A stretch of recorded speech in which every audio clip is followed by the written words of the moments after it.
안녕하세요. 사연에 빠지다의 DJ 민영입니다.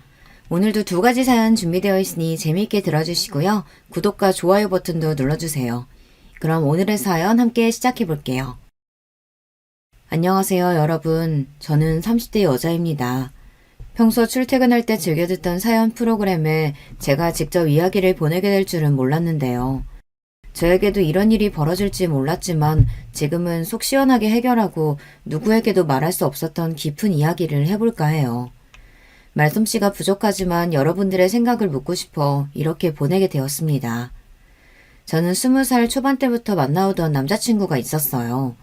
어려서부터 항상 좋은 대학에 가려고 공부만 하다 보니 그동안 남자친구를 사귀어 본 적이 없어서 첫 연애에 가까웠죠.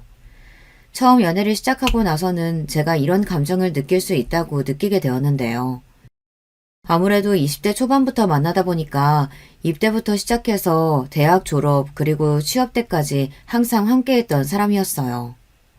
군대까지 기다릴 줄은 몰랐는데 고무신에서 꽃신을 신고 서로 아껴주며 만나와서 그런지 시간이 갈수록 이 사람과는 정말 결혼까지 할 수 있을 것 같았습니다.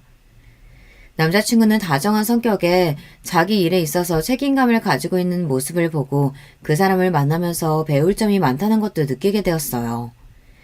저희 관계가 조금씩 달라졌던 시점은 남자친구가 군대를 전역하고 난 뒤 행정고시를 준비하기 시작했을 때였어요. 오빠, 이번에 복학한다고 했지?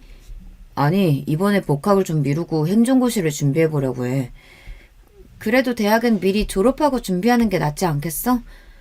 그냥 빨리 보고 공무원 된다고 생각하면 대학은 필요가 없을 것 같아서. 자기도 알잖아. 나 공부 잘하는 거.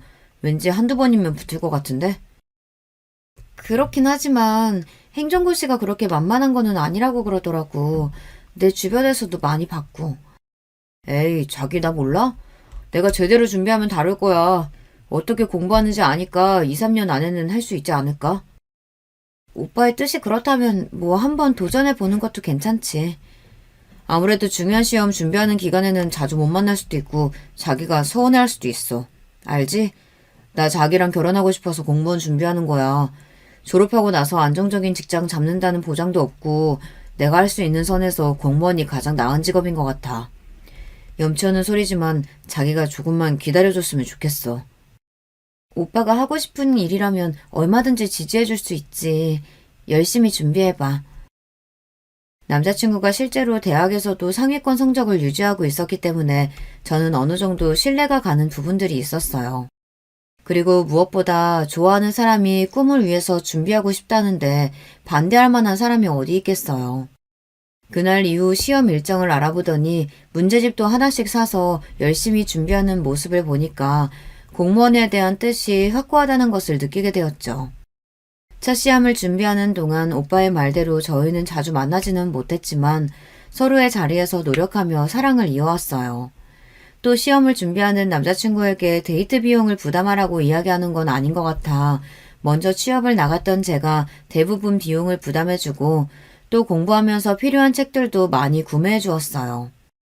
오빠가 시험 준비에 필요한 부분들을 채워주면서 행정고시를 잘 볼 수 있도록 도움을 주는 역할을 해주었다고 저는 생각하고 있어요. 물론 공부하는 건 남자친구지만 이런 세밀한 부분을 챙겨주는 것도 도움이 될 수 있다고 생각하고 있었거든요.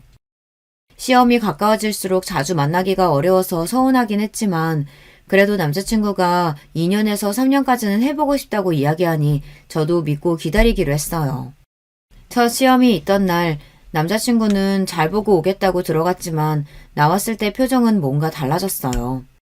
뭔가 물어보기는 미안하기도 하고 기분 전환을 위해 음식점에 갔고 그날은 아무렇지 않게 보냈던 것 같아요.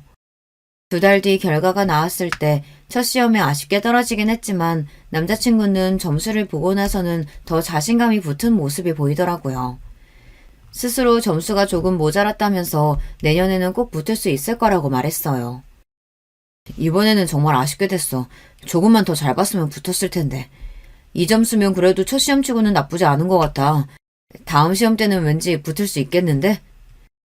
시험이 1년에 한 번밖에 없어서 아쉽긴 하지만 그래도 오빠가 열심히 한다면 다음번에 붙을 수 있을 거야.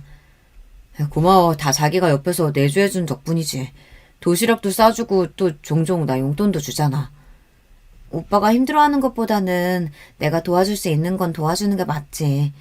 1년 정도 더 두고 보고 내년에 시험 보고 다시 이야기해보자. 이번 한 해는 정말 제대로 준비하고 싶어서 폴더폰으로 핸드폰도 바꾸려고 해. 아, 그러면 아예 전화나 문자밖에 못하겠네. 그렇지. 나는 지금이라도 휴대전화 잘 안 쓰고 집중하면서 열심히 준비해보고 싶어. 자기한테는 미안하지만 그래도 자기가 있어서 내가 폴더폰으로 바꾼 거야. 알지? 아마 없었으면 아예 사용하지 않았을 거야. 그렇게까지 마음먹었으니 내년에는 정말 붙겠는데? 응원할 테니까 열심히 해봐. 그렇게 남자친구는 정말 1년 동안 휴대전화를 사용하지 않았고 그 다음에 시험을 열심히 준비했어요. 제가 봐도 공부에 열정을 가지고 하고 있는 듯한 느낌이 들 수밖에 없었고 저희의 데이트 장소는 항상 독서실 아니면 잠깐 만나서 저녁을 먹는 걸로 끝내야 했지만 본인의 미래를 위해 노력하는 모습이 그때는 더 좋아 보이더라고요. 시험 준비하는 과정을 지켜보는 동안 아쉬운 마음이 있었지만 그래도 남자친구가 미안해하지 않도록 최대한 티를 내지 않으려고 했는데요. 그게 시간이 갈수록 잘 안 되더라고요. 매번 헤어지는 거 너무 아쉽다. 그냥 우리 결혼해서 같이 사는 건 어때? 어차피 할 결혼이라면 나는 차라리 지금 하는 게 낫다고 생각해. 나도 생각을 안 하고 있진 않았는데 그거는 준비가 되어 있어야 하는 거지. 난 내가 결혼할 수 있을 정도로 자리를 잡고 떳떳할 때 하고 싶어. 나도 직장 다니면서 모아둔 돈도 있고 처음에 누가 크게 시작해 작게 시작하는 거지. 그런가? 조금 더 생각해보고 시험 결과 보고 결정하자. 그리고 내가 근사하게 프로포즈 하고 싶은데 결혼 얘기는 이렇게 하는 건 아닌 것 같아. 그래, 일단 시험 준비 열심히 하고 결혼에 대해서는 다음에 얘기하자. 제가 생각할 때는 지금 내조를 해주는 건 결혼을 해서도 해줄 수 있는 부분이라서 오히려 부담을 덜어주기 위해 이야기를 한 거였는데 남자친구는 제가 고생하는 게 싫다면서 본인도 어느 정도 준비가 되고 떳떳할 때 하고 싶다고 이야기를 했어요. 저는 직장에서 그리고 남자친구는 고시원에서 그렇게 지내며 서로 각자의 자리를 지켜가며 알콩달콩 연애를 할 수 있었어요. 물론 많이 보지는 못했지만 그래도 남자친구와 종종 만나는 시간이 저에게는 힐링이었거든요. 저에게 잘해주는 것도 좋았지만 사람이 책임감을 느끼고 하나의 일에 열중하는 모습을 보니 멋있어 보이기도 했어요. 그래서 남자친구의 말대로 두 번째 시험을 기다려보기로 했죠. 태연 씨는 행정고시 준비한다 그랬나? 이번이 두 번째 시험이지? 근데 시험이 끝나도 연락이 없네. 혹시 떨어져서 연락 못하는 거 아니야? 그럴 리가. 우리는 원래 그런 문제 숨기지 않기로 약속했거든. 떨어지면 떨어질 수도 있지 뭐. 근데 너는 언제쯤 태연 씨랑 결혼할 거야? 계속 시험만 기다릴 건 아닌 것 같고. 둘이 그래도 졸업하기 전부터 만났으니까 꽤 오래 만나지 않았어? 슬슬 결혼할 때가 되긴 했는데 아직은 오빠가 공부하고 있으니까 일단 기다려주려고. 야, 너무 헌신하면서 잘해주지 마. 나중에 시험 붙어서 도망가 버리면 어떡하려 그래. 에이, 오빠는 그럴 일 없어. 지금도 얼마나 나한테 잘해주고 오빠가 오히려 더 헌신적이야. 너가 몰라서 그래. 그래? 뭐 두 사람의 일이니까 뭐. 그나저나 행정고시 하니까 혜민이 알지? 걔도 시험 준비한다더라? 혜민이가? 걔도 공부 잘했잖아. 예전에 몇 번 연락했었는데 잘 지내나? 걔네 집안이 좀 빵빵해? 시험 준비도 엄청 편하게 하지. 매달 용돈 받으면서. 진짜 대단한 집인가 보네. 용돈까지? 뭐 너희 집에 비하면 별거 아닐 수도 있는데 걔네 집도 장난 아니더라고. 친구와 즐겁게 술자리를 가지긴 했지만 사실 친구의 말을 듣고 불안하지 않은 건 아니었어요.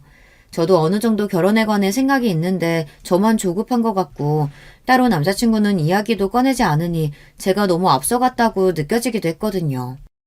친구의 말을 들으니 혹시라도 그런 일이 생기면 어떡하나 싶기도 하고요. 잡생각이라고 생각하고 그냥 넘겼는데 시험이 끝나고 온종일 연락이 안 되던 남자친구에게서 연락이 왔어요. 자기야, 왜 이제야 연락해? 시험 보고 나왔어? 자기야, 시험? 봤지.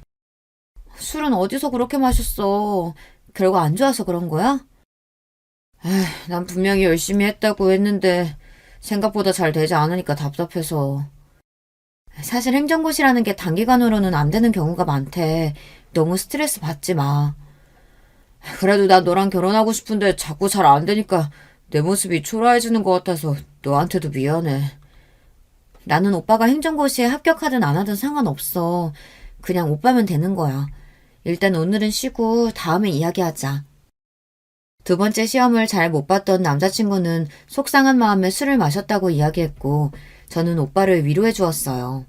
사실 행정고시 시험이라는 게 한두 번 본다고 해서 바로 붙을 수 있는 것도 아니고, 꾸준한 공부가 필요한 부분이잖아요. 아무래도 남자친구는 본인이 휴대전화까지 바꿔가면서 준비했는데, 결과가 잘 나오지 않으니 거기에 대한 스트레스를 받는 것 같았어요. 그 다음날 남자친구를 만나 진지하게 다시 공부에 대한 이야기를 꺼내봤는데요. 저는 사실 남자친구가 어떠한 일을 하든지 상관없었기 때문에 꼭 공무원이 되지 않아도 된다고 말을 했었거든요. 하지만 제 생각과는 다르게 남자친구의 뜻은 확고했어요. 이번이 두 번째 시험이라서 선뜻 관두라고 이야기는 못하겠지만 오빠가 너무 힘들다면 그만두는 것도 나는 괜찮다고 생각해. 좋은 경험이었다고 생각하면 되잖아. 하지만 지금까지 공부해오는 것도 있고 한 번 더 준비해보고 싶은데 자기 생각은 그만했으면 좋겠다는 거야? 그런 게 아니라 오빠가 뜻이 있다면 계속하는 걸 지지해줄 수 있지. 하지만 너무 힘들다면 억지로 할 필요는 없다는 거야. 여기까지 온 이상 이대로 안 하는 건 내가 자존심이 상해서 안 될 것 같아. 자기가 힘들겠지만 내가 성공하면 다 꼭 갚아줄게. 1년만 더 기다려줄 수 있겠어? 당연하지. 자기가 공부에 대한 뜻이 있다면 계속 해봐. 확고하게 할 수 있을 것이라고 이야기하는 남자친구를 보며 저렇게 자신감 있게 이야기하는 사람인데 언젠가는 꼭 성공할 수 있을 것 같았어요. 그래서 그 뒤로 저에게 해달라고 하는 건 거의 들어주었던 것 같아요. 저도 남자친구의 미래를 위해 아낌없이 지원해 주었던 것 같아요.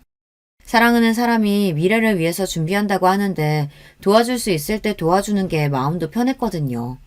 그 뒤로도 저는 회사로 출근하고 남자친구는 독서실로 출발하는 게 3년 정도 되었을 무렵에는 이번 시험에는 꼭 붙을 수 있길 저도 기도했던 것 같아요.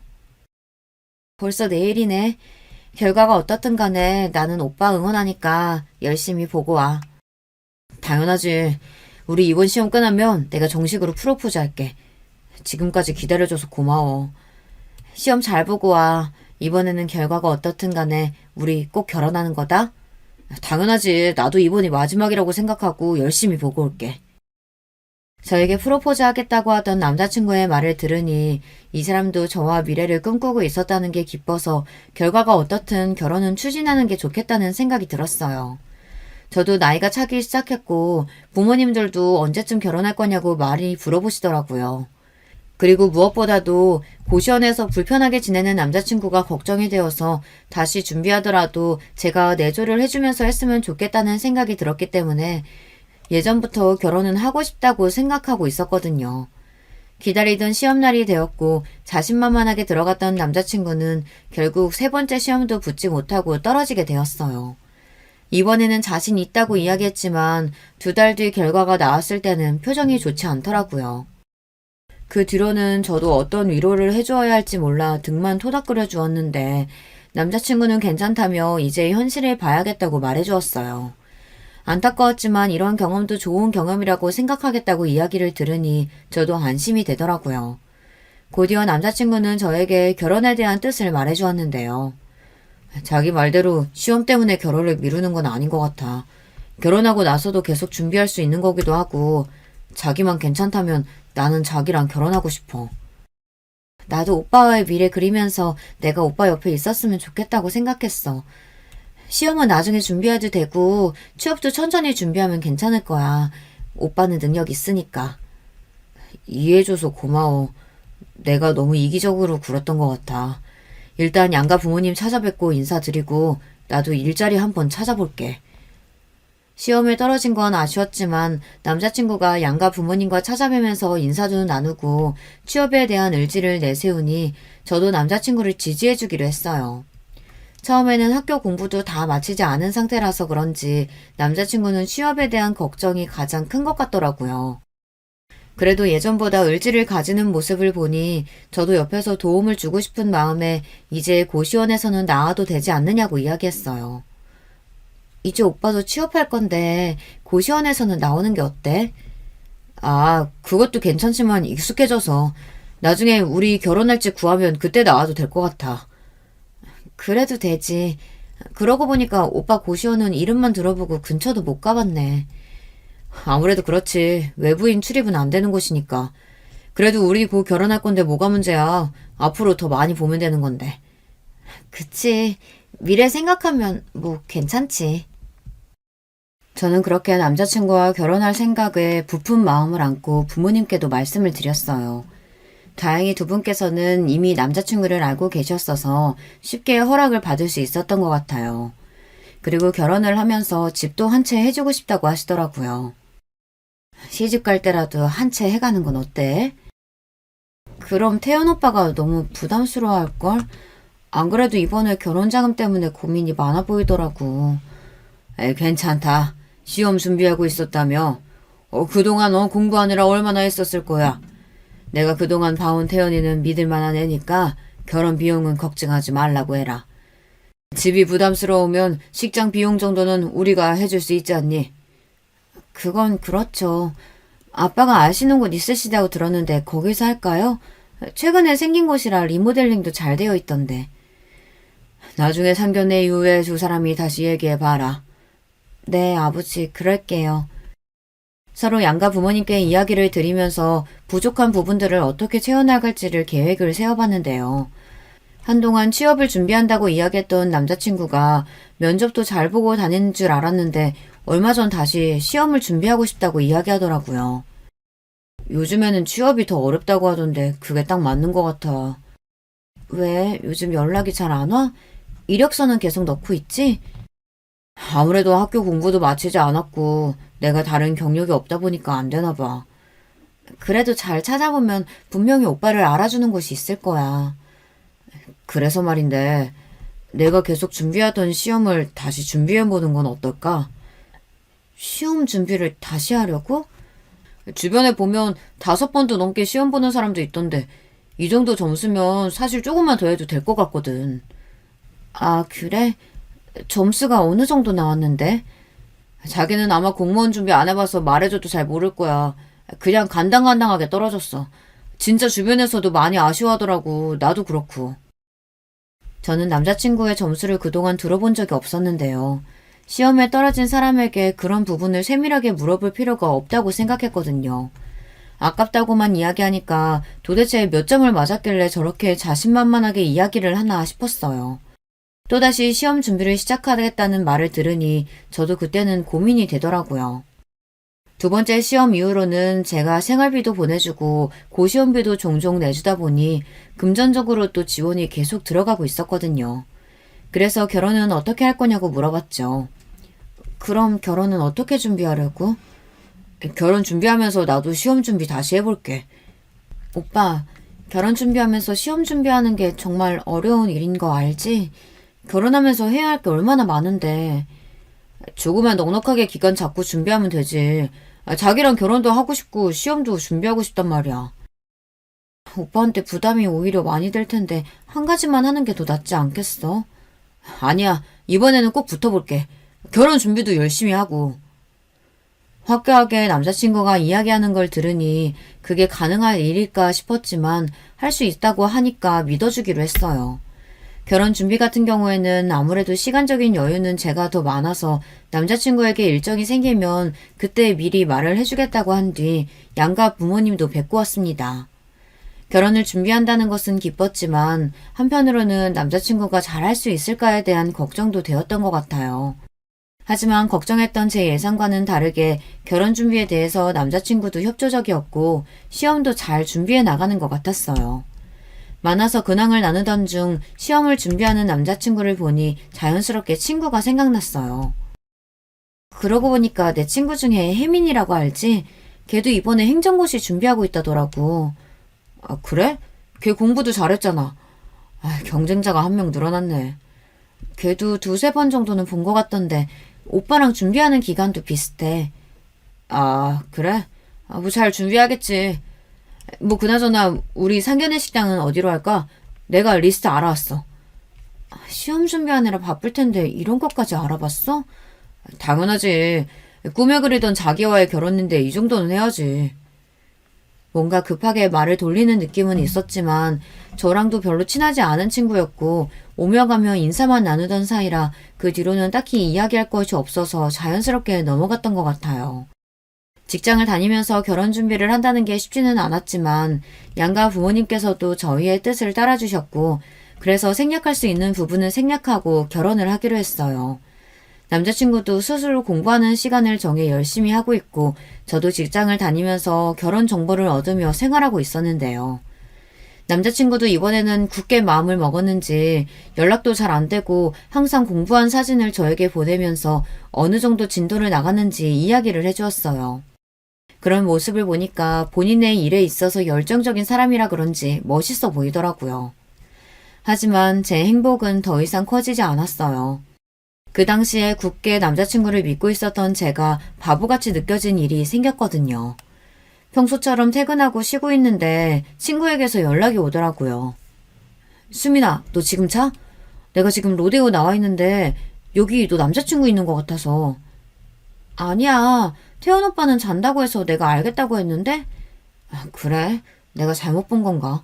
분명히 태연 오빠 같았는데. 아니야. 시험 준비하는 사람이 지금 나가서 뭘 하겠어. 그렇지? 게다가 여자랑 있었으니까 아니겠다.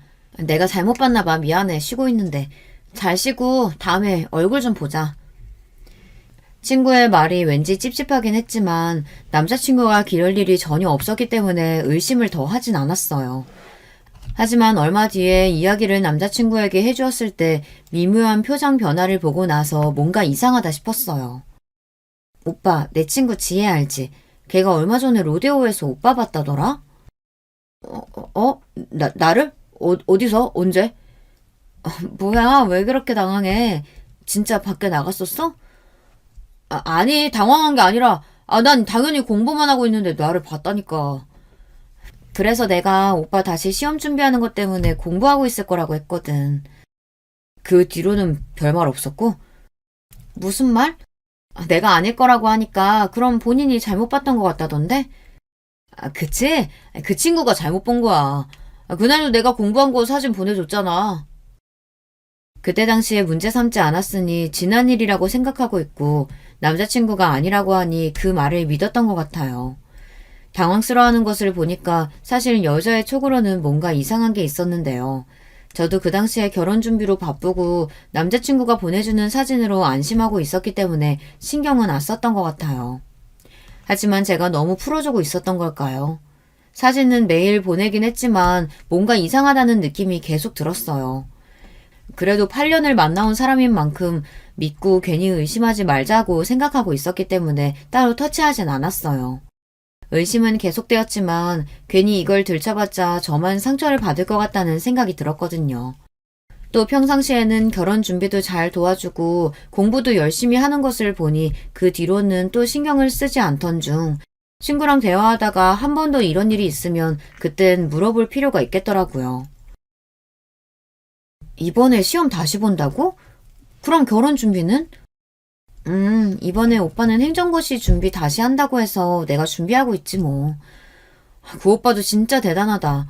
너도 다른 면으로 대단하고. 그러면 계속 고시원에 계신 거야? 안 그래도 내가 이번에 집 구하면 합치자고 했는데 뭔가 반응이 미적지근하네. 오빠한테 매달 용돈도 주고 결혼 준비도 혼자 다 하는데 그러면 너무 서운할 것 같은데 괜찮아? 요즘 좀 힘들긴 한데 괜찮아. 근데 좀 뭐랄까 예전에 비해 싸한 느낌이 계속 드는데 혹시라도 오빠가 마음이 변할까봐 무섭긴 해. 우리가 적게 만난 것도 아니고 사실 예전에 네가 밖에서 오빠 만났다고 했을 때 물어봤거든. 근데 엄청나게 당황하더라고. 에이, 그건 내가 잘못 본 걸 수도 있으니까 너무 신경 쓰지 말고 결혼 준비 잘해야지. 친구의 위로에 괜찮아지긴 했지만 이전보다 연락하는 횟수나 만나는 날도 짧아지다 보니 저도 모르게 불안했던 것 같아요. 신경을 쓰면 계속 안 좋은 생각만 할 것 같아 결혼 준비에 집중하기로 했는데요. 남자친구도 지금 힘들 거라고 생각을 하고는 있었는데 용돈을 요구하는 주기가 짧아지기 시작했어요. 그때부터 이 사람은 제대로 시험을 준비하고 있긴 한 건가 생각이 들더라고요. 자기야, 나 오랜만에 친구들 만났는데 혹시 용돈 좀 미리 줄 수 있나?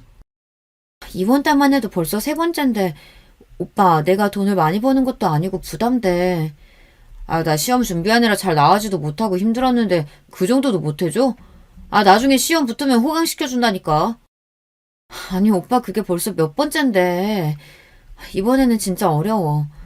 아니, 이럴 때 남자친구 기살려줘야 하는 거 아니냐?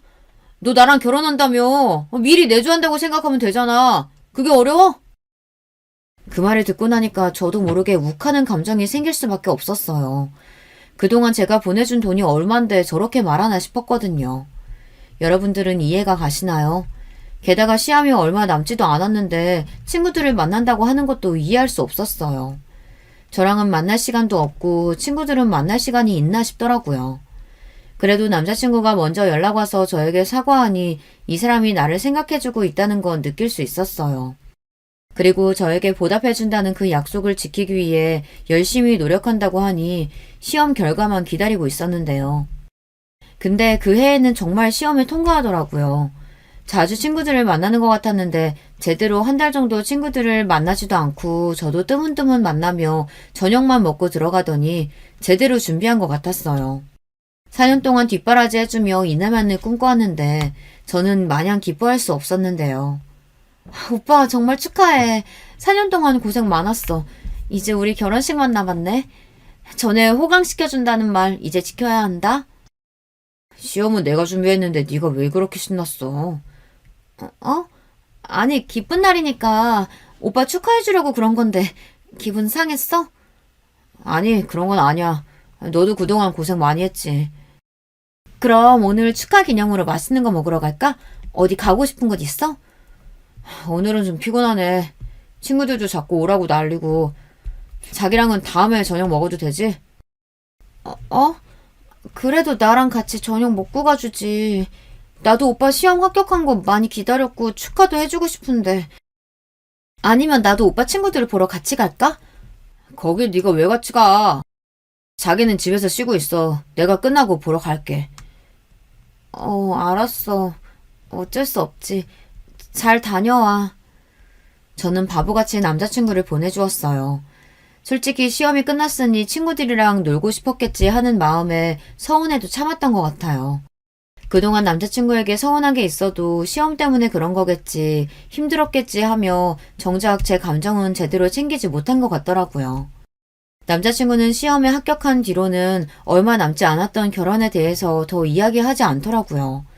청첩장도 나왔고 친구들도 만나면서 전해주어야 하는데 계속 회피하기 바빴어요. 결국 참다 못한 제가 남자친구 고시원을 찾아가게 되었는데요. 안녕하세요. 혹시 여기 김태현 씨 있나요? 아니요. 그 청년은 작년에 나갔는데 시험 붙은 거 아니었어요?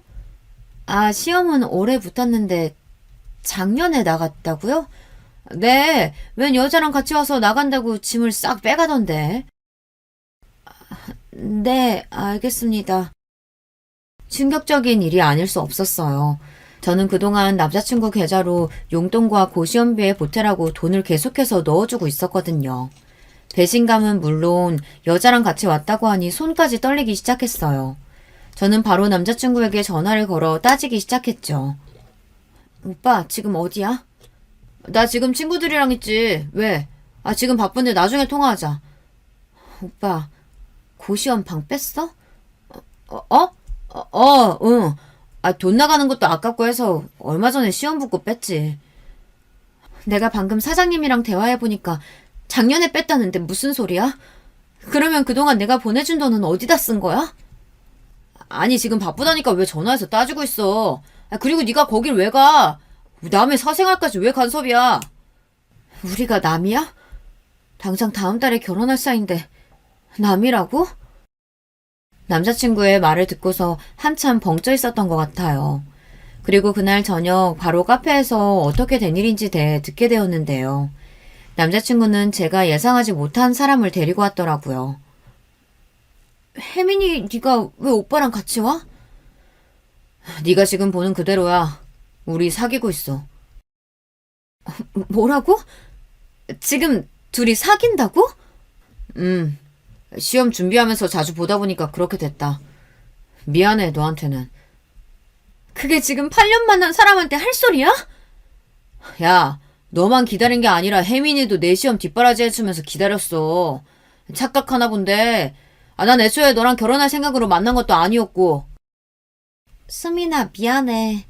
우리 대학 시절에 깊게 아는 사이는 아니었지만 나도 사실 태연 오빠 좋아하고 있었어. 시험 준비하면서 서로 공감되는 게 있으니까 끌렸던 거고 넌 자주 만나지도 못했잖아. 두 사람이 이야기하는 것을 듣고 있으니 머리가 아파왔어요. 친하진 않았지만 그래도 친구였던 사람에게 배신당하고 8년을 만나왔던 사람이 저런 사람이었을 줄은 몰랐는데 제 시간도 아깝지만 마음이 너무 아프더라고요. 그러면 더 들어줄 필요 없이 헤어지면 되겠네. 내가 바라던 바야 똑똑해서 그런가 말은 잘 통하네. 둘 다 붙어서 떨어지지 말고 잘 살아. 이 쓰레기들아. 뭐? 쓰레기? 너 지금 혜민이가 누구 딸인 줄 알고 그런 말 하는 거야? 너는 용돈이랑 고시원비 고작 그 정도였지. 혜민이는 내 집까지 구해주고 거기다 내 조까지 탄탄하게 했던 사람이야. 너같이 밥벌이 겨우 하고 사는 거랑 다른 사람이라고. 네가 뭘 잘못 알고 있나 본데 내가 허덕이면서 사는 것처럼 보여도 아니거든? 내가 너한테 다 공개하지 않은 건데 단순히 씀씀이만 보고 사람을 판단하네. 이래봬도 내가 물려받을 재산만 100억대는 훨씬 넘어.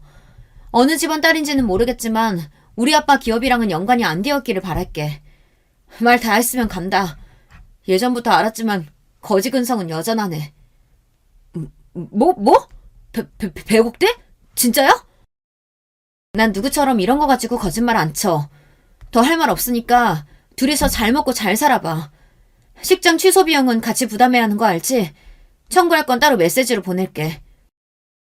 솔직히 처음에 혜민이와 등장했을 때도 어이가 없었지만 집까지 구해서 둘이 같이 살았다는 이야기를 듣고 나니 남은 정까지 다 떨어지는 기분이었어요.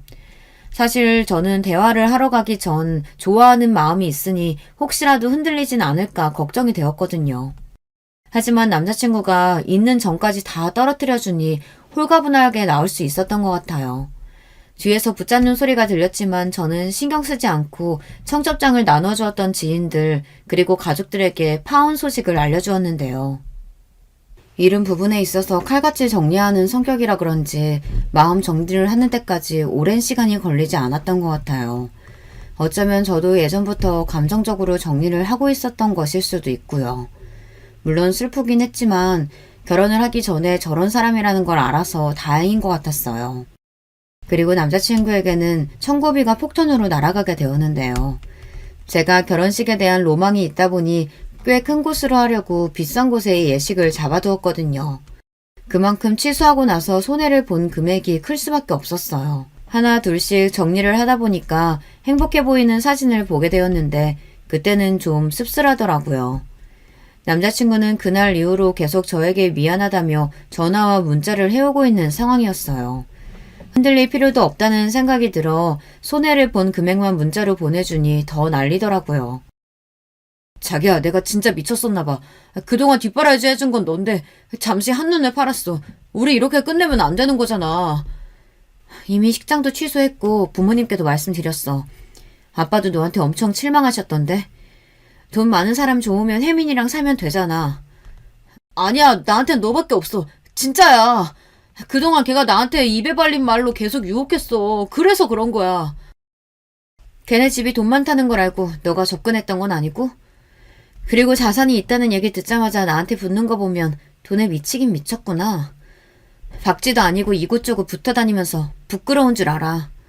그리고 좋은 말 할 때 돈 보내. 손해본 게 얼만 줄 알면 너 기절하겠다. 내가 그동안 쌓은 정이 있어서 그나마 봐준 거라 그 정도지. 다 청구하면 그 금액의 절반도 안 돼.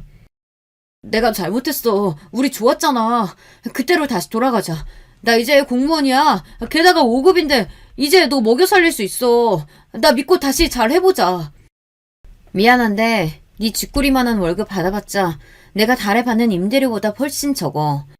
난 이 돈으로 평생 여유롭게 살 테니까 넌 너대로 잘 살아. 사람을 돈으로만 보는 사람이 저보다 더 좋은 사람을 만날 수 있을까요? 아무 조건 없이 남자친구를 사랑했는데 이렇게 배신을 당할 줄은 몰랐네요. 제가 상처를 받은 만큼 복수를 하고 싶은 마음에 친구에게 이 소식을 전했는데요. 그 친구가 발이 넓은 편이라 분명히 이 이야기가 퍼질 거라고 생각했거든요. 나 파혼했어. 얼마 전에 만났는데 그 자리에 혜민이까지 데리고 오더라. 둘이 3년을 만났대. 와, 진짜 미친 거 아니야? 대박이다. 너 그 자리에서 가만히 있었던 건 아니지? 뺨 한 대를 못 치고 온 게 후회가 되긴 하는데 괜찮아. 걔 우리 집이 어떤 집인지 모르잖아. 그래서 내가 가지고 있는 건물 몇 개 말해주니까 바로 표정 창백해지던데? 야, 혜민이도 그럼 돈 보고 만난 거네. 집도 구해주고 용돈도 줬다는데 나한테 쥐꼬리만큼 해줬다고 혜민이보다 못하다더라고. 잘 헤어졌다. 진짜 너가 그동안 헌신한 거 생각하면 내가 가서 한마디 해주고 싶다. 안 그래도 어떻게 복수할까 생각 중인데 뭔가 코를 제대로 밟아주고 싶단 말이지. 일주일 뒤에 동창회 있잖아. 거기에서 얘기해버려. 동창들은 니네 둘이 다 결혼할 줄 알아. 친구의 이야기를 듣고 나니 동창회 날을 기다리면서 관리도 열심히 하고 그날 가서 파혼 소식을 제대로 알리기로 했어요. 솔직히 제가 8년 동안 만난 사람한테 뒤통수를 맞았는데 그 정도는 해도 되는 거잖아요. 그래서 그날만을 기다리며 미리 옷도 사두고 일부러 차를 바꾸려고 했던 시즌이라 남자친구가 꿈의 차라고 외치던 외제차도 하나 끌고 가기로 했어요. 그 정도는 해줘야 배가 아플 것 같았거든요. 드디어 당일날이 되고 당시에 졸업했던 친구들이 많이 모였어요. 결혼을 축하한다는 이야기부터 시작해서 저에게 말을 거는 친구들이 많더라고요. 솔직히 안 올 줄 알았던 혜민이도 그 자리에 있어서 뻔뻔스럽다는 생각이 들었는데요. 사람들이 모이기 시작하고 곧이어 남자친구도 도착했는데 저를 보고 깜짝 놀라더라고요. 저는 평상시에 남자친구에게 보여주지 않았던 명품들을 다 가지고 갔었기 때문에 아마 제가 가지고 있는 명품을 보고 놀란 것 같았어요. 자신감 있는 모습으로 친구들 사이에 둘러싸여 있는데 저에게 와서 말을 걸더라고요. 자기 오늘 예쁘게 하고 왔네. 자기? 우리 헤어진 지가 언젠데 아직도 자기야. 어? 너네 헤어진다고? 다음 달에 결혼한다며? 헤어진 거 아니야. 다음 달에 결혼하는 거 맞고 우리가 좀 다퉈서 그래. 자기야, 아직도 많이 화난 거야? 내가 미안하다고 했잖아. 손 치우고 다들 모인 것 같으니까 이제 이야기할게. 우리 파혼한 거 맞아. 니네가 시간 내서 와준다고 했는데 일이 이렇게 돼버렸네. 니네가 가장 궁금해할 이유부터 설명해주자면 여기 있는 혜민이랑 태연 오빠가 눈이 맞아버렸지 뭐야? 제 이야기에 사람들은 웅성거리기 시작했고 혜민이는 얼굴이 빨개진 채 어쩔 줄 몰라 하는 게 보였어요. 남자친구도 당황하면서 아니라고 해명을 하기 시작했는데요. 아니야. 나 쟤랑 인사만 하던 사이고 바람 피지도 않았어. 다 거짓말이야. 내가 시험 붙고 나서 신경 못 써준 건 맞지만 그렇다고 이렇게 할 필요는 없잖아. 내가 그럴 줄 알고 미리 다 준비해왔어. 자기야, 내가 진짜 미쳤었나봐. 그동안 뒷바라지 해준 건 넌데 잠시 한눈 팔았어. 우리 이렇게 끝내면 안 되잖아. 이미 식장 취소도 했고 부모님께도 말씀드렸어. 아빠도 너한테 엄청 실망하셨던데. 돈 많은 사람 좋으면 혜민이랑 살면 되잖아. 아니야, 나한테 너밖에 없어. 진짜야. 그동안 걔가 나한테 입에 발린 말로 계속 유혹했어. 그래서 그런 거야. 제가 공개한 파일에는 남자친구의 목소리가 그대로 담겨 있었고 틀자마자 친구들은 모두 큰 소리를 내며 웅성거리기 시작했어요. 와, 그럼 지금까지 뒷바라지 해준 여자친구 버리고 지금 혜민이한테 갔다는 거잖아? 정신 나간 거 아니냐? 어떻게 사람이 저러냐? 아니, 그러고 보니까 예전에 이 근처에서 태연이 본 거 같은데. 그럼 그때 수민이가 아니라 혜민이랑 있었던 거네? 군대도 기다려주고 다 했는데 어떻게 저러냐? 근데 혜민이네 잘 사는 집 맞아? 쟤도 학교 다닐 때 얘기 많았잖아. 호세 부린다고. 맞아. 계산할 때마다 사라지고 본인이 손다면서 우리가 다 냈잖아. 태연이는 제대로 알아보고 만난 건가? 그때부터 분위기가 소란스러워지기 시작하자 혜민이도 가만히 있을 수 없었는지 서서 나가려는 액션을 취하더라고요. 그걸 본 친구들은 혜민이에게 정말 사실이냐며 물어보니 아무 말도 못하고 있던 혜민이는 저를 향해 이야기했어요. 아니야, 다 거짓말이야. 나 태연 오빠랑 만난 건 맞지만 수민이랑 헤어진 줄 알았어. 정말이야. 뭐 이혜민, 너 말 다 했어? 네가 그동안 나한테 뭐라고 했는지 여기서 다 말해줘? 내가 뭘. 그리고 진짜 나쁜 건 오빠지. 양다리 걸친 건 오빠잖아. 뭐라는 거야. 너도 다 알면서 만난 거잖아. 저런 재미없는 애 왜 만나냐고 네가 더 잘해준다고 말할 땐 언제고 이제 와서 발뺌이야. 동창회는 두 사람의 싸움으로 번지기 시작했고 친구들은 모두 둘 다 똑같다며 혀를 차기 시작했어요. 저에게 와서 위로도 해주고 같이 욕을 해주는 친구들이 있으니 뭔가 후련하기도 하고 한편으로는 씁쓸한 마음도 생기더라고요. 그래도 제대로 한번 먹였다는 건 확실했어요. 이제 모르는 친구들도 없을 거고 다들 두 사람을 피할 것은 분명했으니까요. 그렇게 한번 터뜨리고 나니까 속도 후련해지고 동창회를 정리하고 밖으로 나가니 남자친구가 기다리고 있었어요. 이러니까 네 속이 시원해? 당연하지. 니들이 한 짓을 생각하면 아직도 멀었는데 그동안 만난 정이 있으니 이 정도인 거야.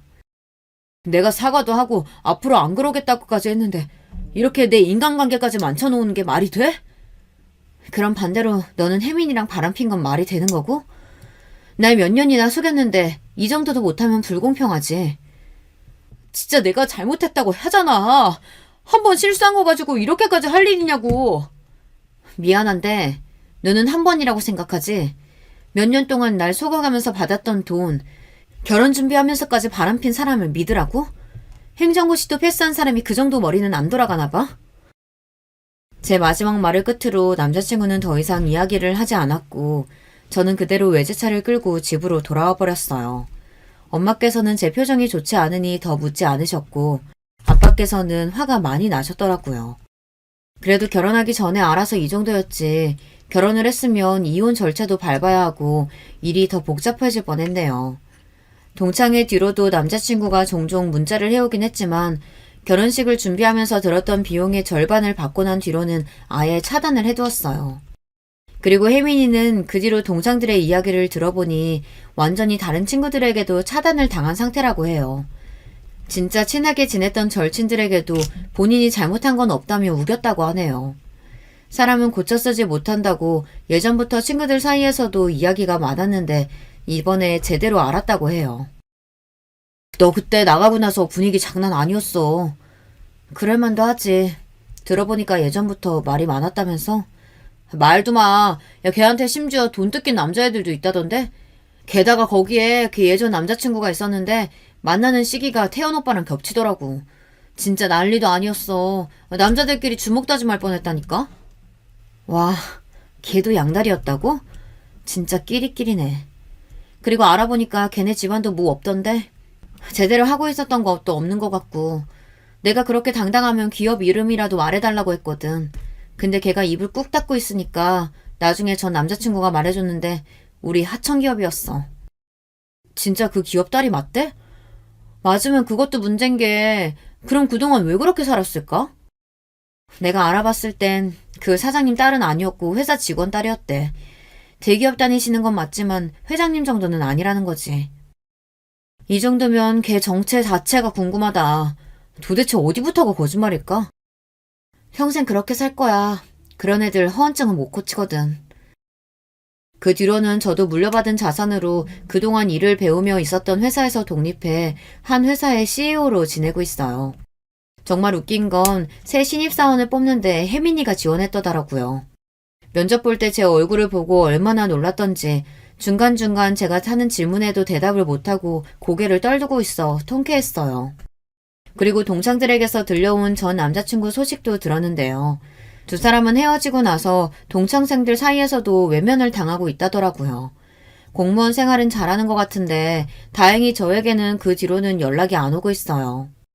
다른 사람에게 상처 주는 일을 한다면 꼭 다시 되돌아간다고 생각해요. 어떠한 관계에 있어서 서로의 예의를 지키는 것도 중요하고요. 이번 기회에 전 남자친구가 진정한 인간관계를 배웠길 바라는 마음이에요. 여러분, 두 번째 사연 시작하기 전에 좋아요, 구독 꼭 눌러주실 거죠? 그럼 두 번째 사연 바로 시작합니다.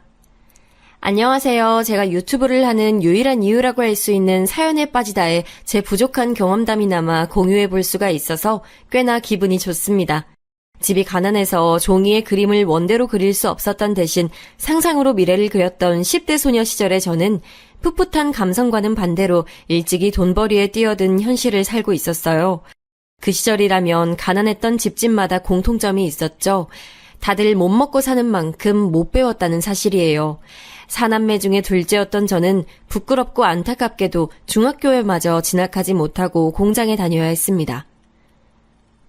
엄마, 정말 나까지만 공장에 가서 돈 벌면 우리 영준이랑 영선이는 중학교 갈 수 있는 거 맞죠?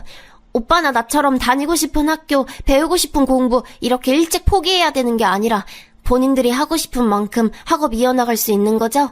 아버지하고도 약속 다 된 거잖아요. 그쵸? 그래, 맞아. 넌 왜 이렇게 의심을 하면서 자꾸 캐묻니? 우리 집 장남하고 장녀만 미안하기 싫이 고생 좀 해주면 우리 집 차남하고 차녀는 실컷 공부시켜줘야지. 그럼 지들도 고마운 마음 가지고 열심히 공부해서 너네한테 은혜 갚으려고 하겠지. 옆 동네 공장에 나가기 시작했던 제 나이 고작 14살이었어요. 그까지 푼돈이라 할지라도 저희 집안에는 너무나 소중한 액수였고 저는 그것을 벌면서 제 안에서 희망의 씨앗을 키우고 있었어요. 그 씨앗은 바로 제 동생들이었답니다. 저는 제 위로 2살 터울의 오빠가 있는데 집안 사정이 너무 안 좋아서 15살 나이에 학업을 그만두고 돈을 벌러 일을 다니게 됐을 때 저에게 오빠가 그랬어요. 영미야, 비록 나는 학교에서 배우는 공부를 더 할 순 없지만 내일부턴 인생의 공부를 배우러 일을 다녀볼까 해. 그리고 나는 내가 내 인생의 공부를 배우면 배울수록 내 동생들이 학교에 머물 수 있는 시간이 길어진다고 믿는다. 오빠, 공장에 돈 벌러 가는 거 맞지? 거기는 생활하는 것도 있어서 한 달에 한두 번 정도만 집에 올 수 있을 텐데 오빠가 많이 힘들 것 같아서 걱정돼. 그리고 내가 또 걱정되는 건 나도 오빠 뒤따라서 금방 돈 벌러 공장에 다니게 될까 봐서야. 나는 영미 네가 되도록 그런 걱정 안 하길 바랬지만 너한테 괜히 희망 고문하지 않는 게 좋겠지? 그래, 네 말대로 내 바로 아래인 너 역시 돈을 벌러 나가야 될 수도 있어. 하지만 영미야, 우리한텐 영준이랑 영선이가 있다는 사실 잊지 말자. 만약 네가 학교를 그만두더라도 우리 동생들이 학교를 계속 다니고 공부로 성과를 낸다면 우리 집안 활짝 필 수 있어. 그거 잊으면 안 되고 우리는 때를 기다리면서 열심히 살아야 돼. 오빠가 제게 해줬던 듬직한 당부, 그것이 제 안에 남아서 안 잊혀졌죠. 저희 집안이 원래도 형편이 안 좋긴 했습니다만 사실은 제가 7살이었을 때 아버지가 지인으로부터 사기를 당하셨어요. 그때 전 재산을 다 날려서 형편이 몹시 어려워졌던 것이죠. 그 지인이라는 작자는 야반도주를 내서 흔적도 없이 사라지는 바람에 사기당한 돈을 돌려받긴커녕 그 어떤 분풀이도 할 수 없었다고 합니다. 그 시절에는 사기꾼들이 야반도주를 하는 경우가 왕왕 있었네요. 순진한 사람들만 죽도록 손해를 보며 속에는 화병들을 안고 살았죠. 애석하게도 저희 집이 해당됐어요. 사라진 돈만 문제가 아니었고 믿었던 지인에게 당했다는 배신감과 전 재산을 다 잃었다는 허탈감으로 아버지는 심적인 방황을 시작하시면서 가족들과 점차 거리를 두셨어요. 식수가 다 같이 둘러앉아서 두런두런 얘기를 나누고 막내의 재롱을 보고 이랬던 순간들은 다 지나간 것이었습니다. 아버지는 더 이상 그런 시간을 가지길 원치 않으셨어요. 그러더니 점점 술을 가까이 하셨죠. 고된 현장 노동으로 지치신 몸과 마음을 술로 달래시던 것이 습관으로 굳어지셨고요. 그러니 저희 남매에게는 술에 취해 계신 아버지보다 오빠가 실질적인 가장으로 느껴졌던 거였죠. 든든한 버팀목이었던 오빠의 등을 따라서 부지런히 걸으면 빛이 보일 거라고 저희는 다 그렇게 믿었어요. 그러나 현실은 바람대로 흘러가지 않았죠. 어느 초겨울 오빠가 일하다가 손가락을 다쳤어요. 기계에 손이 끼는 사고였는데 병원에서 손가락 마디 하나를 잘라내야 했습니다. 늘 긍정적이고 우직했던 오빠가 처음으로 좌절했어요. 여동생이 자기도 돈 벌겠다고 나선 건 이때였죠. 여동생은 꿋꿋했는데 제가 울었어요. 동생들은 공부를 끝까지 시키겠다는 게 제 목표였는데 그게 무너진 거였으니까요. 혼자 학교를 계속 다닌 남동생은 그 나름대로 부담감에 짓눌려 갔습니다. 그리고 남동생이 중학교를 졸업하기 직전에 아버지가 돌아가셨어요. 겨울에 밖에서 술 드시고 주무셨다가 행인이 발견해서 병원으로 옮겨졌는데 끝내는 떠나셨죠. 저체온증 때문이라고 했습니다. 엄마는 기운을 잃으셨고 저는 어떻게든 식구들에게 활기를 나눠주려고 애를 썼어요. 늘 밝게 웃으면서 힘을 냈고요. 저를 보면서 식구들이 기운을 얻길 바란 거죠. 그러나 제 속은 그렇지 못했어요. 외롭고 힘들었네요. 제 나이 21살, 고되고 지친 저를 어루만져줄 남자를 만났어요. 첫 연애였고 그에게 빠졌던 저는 연애에 목숨 걸다시피 했네요. 그러다가 제가 임신을 했고 자연스레 결혼 도장을 찍었습니다. 저는 불러오는 배를 보며 제가 꾸릴 가정에 대한 행복을 그리고 있었는데 어느 날 잠결에 그 남자의 혼잣말을 듣고 말았죠. 이까진 년한테 내가 발목을 잡히다니. 임신이라는 수를 써서 나를 묶어도 화딱지가 나서 참을 수가 없네. 좁은 단칸방에서 그게 참 잘 들렸어요. 저는 애써 자는 척을 이어가며 서러운 눈물을 삼켰죠. 그 남자가 저를 원하지 않는다는 현실을 마주하기 무서워서 회피했습니다. 딸아이는 무사히 태어났지만 이후의 일상은 그렇지 못했어요. 결국 딸이 2돌을 넘겼을 때 이혼했습니다. 그 남자는 홀가분하게 떠나버렸죠. 저는 이혼 딱지 붙은 여자가 돼버렸고 하필 그때 여동생은 드디어 사무 취업한 곳에서 요즘 말로 사내 왕따를 당하며 우울증에 시달리고 있었고요.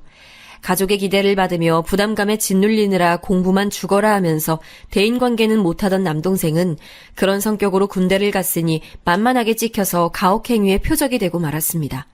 사회에 다시 나온 남동생은 정상이 아니었고요. 다니던 대학도 다시 돌아가지 못하고 방황했습니다. 자꾸만 불행이 덮치는 집안이라서 너무나 힘들었어요. 저는 딸만 보고 이악 물고 살았고 그러다 만난 상대가 바로 지금 남편이었습니다. 따스하고 저를 저 있는 그대로 받아주는 사람이었죠. 결국 저는 거부할 수 없는 운명처럼 남편을 사랑하게 됐습니다. 저는 남편이 일찍이 부친을 여의고 모친만 계신다고 하길래 마음의 각오를 더 단단히 했었어요. 사남매를 홀로 키워내신 분이라면 보통 내공이 아니실 터였고 그만큼 힘들게 기중이 키워낸 막내 아들을 저 같은 조건에게 장가 보내실 것 같진 않았거든요. 시어머니께서 저를 따로 보고 싶다고 연락을 주셨고 저는 긴장 속에 시댁에 당도하자마자 사남매 중에 첫째인 큰 신우를 마주쳤어요. 저를 보자마자 위아래로 크게 훑어보더니 대뜸 이렇게 말하더군요. 딸 있는 여자는 재혼하는 거 아니라는 말도 그쪽은 모르시나? 네? 갑자기 그게 무슨 말씀이신지요? 의도를 모르겠네요. 어지간히도 남자 밝히는 게 아닌 것 같다고 지금 그 말하는 거예요. 남자 없이 못 사나 봐? 딸 생각하면 쉽게 재혼 절대 못할 텐데 우리 엄마만 해도 그렇거든요. 아, 그러셨군요. 그런 의도로 말씀하신 거였군요. 잘 알아들었습니다. 그러니까 지금 본인의 막내 동생을 파렴치한 갭으로 이미 낙인을 찍으신 거군요. 이런 누나가 세상에 어디 또 계실까 싶네요. 내가 언제 우리 막내를 파렴치한 갭으로 봤다는 거야? 다짜고짜 왜 사람을 함부로 모함해? 딸 생각하면 재혼 쉽게 못한다고요? 그 말씀 저희 딸이 나쁜 계부를 만날 거라는 전제를 깔고 하신 거 아닌가요? 아니셨다면 정확하게 반박해 주시면 되고요. 제가 그 반박 성심껏 받아들일게요. 저는 큰 신우이의 무례한 언사에 가슴이 싸늘하게 식는 기분이 들었고 그 감정을 고스란히 담아서 냉정하게 맹점을 파고들었어요. 차마 반박을 못하겠는지 큰 신우는 분해서 미치겠다는 듯 표정을 잔뜩 구겼으나 입술만은 꾹 닫은 채였죠. 그리고 잠시 후 저는 소스라치게 놀라야만 했어요. 안방문이 천천히 열리더니 시어머니께서 모습을 드러내신 거예요. 직감적으로 다 들으셨구나 하는 판단이 섰습니다. 낭패감으로 식은땀이 흐르려던 그때 시어머니께서 조용히 말씀하셨어요. 현숙이 너는 간다고 말을 한 지가 언젠데 아직도 안 가고 있었어. 네 옳게 될 사람 괜히 둘둘 볶지 말고 넌 네 집에나 가봐. 엄마, 옳게라니 그게 무슨 소리예요? 나는 이런 애 딸리고 성격 더러운 여자 내 옳게로 받아줄 생각 없어요. 너는 어렸을 적에 잠자리에 들면서 아침이 안 왔으면 좋겠다고 자주 말을 했지만 어디 한번 아침이 안 온 적이 있던? 조금은 퉁명스러웠지만 아주 명확하고 호쾌했던 시어머니의 그때 말씀이 아직도 기억에 선명하네요. 저와 남편의 결혼에 큰 시누이의 의사가 개입될 여지가 없다는 것을 시어머니께서는 간단명료한 비유를 통해 알려주신 거였죠. 큰 시누이는 목이 빨개지더니 몸을 휙 돌려서 가버렸고 저는 시어머니와 독대를 했어요. 제게 나긋이 말씀해 주시더군요. 난 말이죠. 내가 남편 없이 자식들 키우며 살아봤기 때문에 그 입장 너무나도 잘 압니다. 홀로 자식들만 보고 살아온 길, 그 선택에 한 점 후회는 없지만 만약 지금 내게 남편과 사별했을 때 당시에 나를 향해 말을 전할 수 있는 기회가 주어진다면 이렇게 말할 것 같아요. 너 지금 속으로 결심한 그 길, 네가 예상한 것보다 100배, 1000배는 더 어렵다. 그러니 되도록 혼자 걷지 마라. 그리고 옆도 보고 가끔은 뒤도 돌아보면서 살아라. 앞만 보고 살다가 놓치게 될 것 너무나 많다. 내가 지금 이 얘기를 왜 해주는 건지 혹시 이유 알겠어요? 홀로 감내해 오셨을 모진 시간들, 그 뼈저리게 아픈 경험을 당신이 아닌 누군가가 똑같이 겪지 않길 바라시는 것이 시어머니의 마음이었던 거예요. 저는 왜 시어머니께서 저라는 부족한 조건을 두고 기꺼이 고민을 해주셨으며 저를 따로 보자고 하셨는지 그제야 알 것 같았죠. 시어머니께서는 저를 통해 당신을 투영해보고 계셨습니다. 그것을 알아챈 제가 눈물을 훔치며 고개만 연신 끄덕였어요. 입술이 덜덜 떨려서 차마 감사하다는 인사말조차도 안 나오더군요. 큰 시누이의 무례함 앞에서 저는 냉철해졌지만 시어머니의 자비 가득한 포용 앞에서는 쪽도 못 쏴보고 눈물바람이었네요. 시어머니께서는 그런 저의 손을 가만히 잡아주셨죠. 우리 막내 현석이 자기 형 누나들보다 아버지 사랑 못 받고 자라서 불쌍한 아이예요. 내 평생 아픈 손가락입니다. 당최 누구를 닮은 건지 성격도 무르고 순진하고 순수해서 당하기만 하고 살까봐 걱정되는 자식이고요. 그런 우리 막내 부디 잘 부탁할 테니 예쁘게 잘 살아봐요. 네, 그럴게요. 꼭 예쁘게 잘 살아 보이겠습니다. 저 받아주셔서 정말 감사합니다. 앞으로 지켜봐 주세요. 그로부터 3달 후에 아주 약소하지만 행복이 넘쳤던 저희만의 특별한 결혼식을 올렸어요. 양가에서 올 수 있는 모든 사람들은 그 자리에 다 왔습니다. 넓은 정원이 딸린 식당 하나를 시어머니의 지인분께서 아주 저렴한 가격에 대여를 해주신 덕택에 그곳에서 결혼식을 올렸고요. 의자가 넉넉하게 준비되어 있다고 믿었는데 하객이 하도 많이 와서 부족했어요. 결혼식 다 끝나고 사흘 뒤였나 작은 시누이가 새침하게 저를 향해 말했어요. 저기 올케, 솔직히 쥐뿔 잘난 것 하나 없는 데다가 애까지 달렸다고 하길래 나는 올케의 존재가 괜히 주는 거 없이 싫고 미웠거든? 그런데 형식만 차리려고 진행한 결혼식에 사람이 많아도 그렇게 많을 수가 없는 걸 보고 내가 너무 신기하더라. 이 정도면 올케를 내가 반쯤은 인정해줘야겠구나 싶어지지 뭐야? 올케 생각은 어때? 아, 글쎄요. 전 잘 모르겠어요. 형님 좋으실 대로 하세요. 반쯤 인정해주시든 반에 반쯤 인정해주시든 그건 형님 마음이니까요. 이내 제 반응에 작은 시누이는 얼어붙었고요. 제가 본인에게 굽신거리면서 반쯤이라도 감사합니다라고 인사하길 원했던 모양이었는지 제 반응이 마음에 들지 않는다는 표정이 되어서는 저를 한껏 째려봤었죠. 사람 좋은 남편은 자기 가족 얘기를 나쁘게 하는 걸 기피했기 때문에 저에게 대놓고 말은 안 했지만 딱 보면 느낌이라는 게 있잖아요. 윗 형제들이 온순한 막내를 억누르고 이용해오며 살았을 것 같았죠.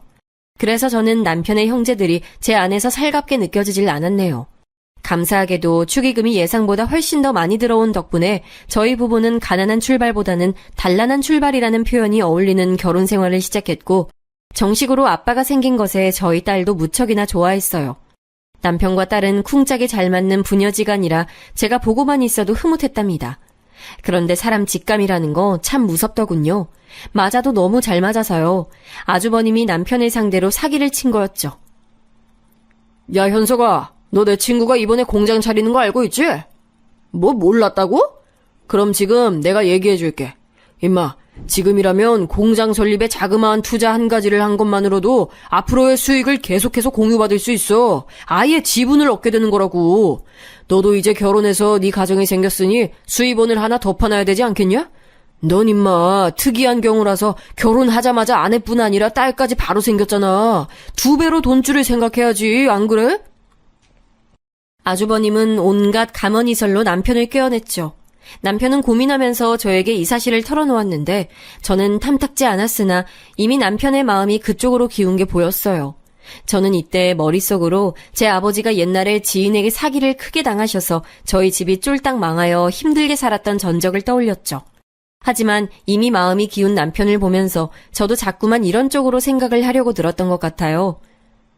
에이, 설마 형제간인데 자기 동생 뒤통수를 치진 않겠지. 좋은 기회니까 알려주신 걸 거야. 저희 남매만 보더라도 가난하고 어렵고 정말 힘든 일들로 다사다난했지만 늘 우애가 좋았으니까요. 그래서 남편에게 본인 뜻대로 하라고 해줬어요. 몇 주 뒤 아주버님은 연락 두절이 됐습니다. 댁에 찾아가 봤지만 흔적도 남지 않은 상태였고요. 이 말도 안 되는 사태에 놀라서 남편과 저는 당연히 시댁 식구들에게 먼저 연락을 했었어요. 그런데 상황을 알아차린 큰 시누이는 저희가 본인에게 도와달라고 할까봐 시댁의 발길을 딱 끊고 연락도 안 받았죠.